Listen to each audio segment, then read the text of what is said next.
brother stationed in Washington. He's a lieutenant colonel in the Air Force. And opening weekend of archery season, he was able to get some time to come down and see me, and we love to hunt together whenever the opportunity presents itself. Now, with the stressful job that he's in, he likes his hunting time to be quiet without cameras, and I respect that. So we hunted about 400 yards apart. We couldn't see each other because of all the leaves on the trees, but I had all the cameras, and it just so happened that there was an 8-pointer and a spike came out my way, and I was watching them for about 15 or 20 minutes, feet down toward me, directly to my left, and it was hard to get video because my cameras was on my right hand side, but I was able to get a little bit of footage of them, and they was working away from me, and I wasn't sure which way they were going. I had my binoculars out and was trying to study the terrain and try to determine whether they was going to walk back to my right or back to my left toward him. We've got some food plots. I wasn't sure whether or not they was going to go out into the fields. I watched them as long as I could, and when I took the binoculars away from my face, there was a bear just yards away from me, directly in front of me. And where he came from, I have no idea, but he was there. And it startled me just for a moment, and I realized that I wasn't going to take the bear. He was not as large as I would have hoped to have been, but I was able to get my camera on him and get a little bit of footage.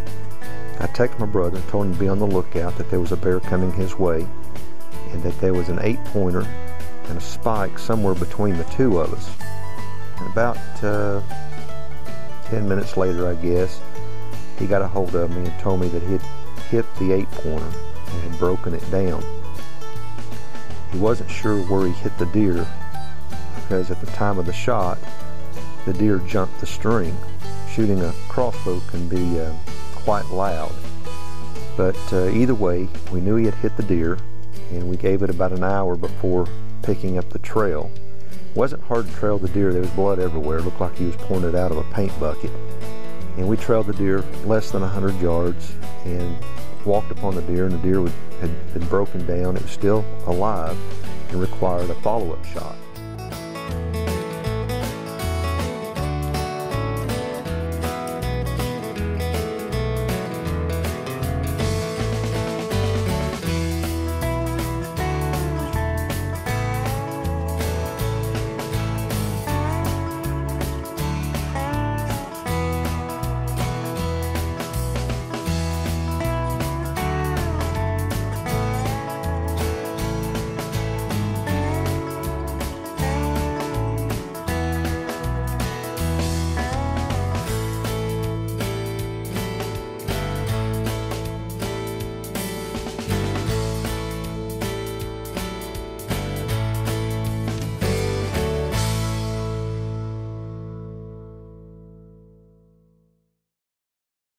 My brother had to get the angle just right, because you always have to aim at the where the arrow is going to exit and not where it's going to enter the deer, to make sure that you cut the vitals.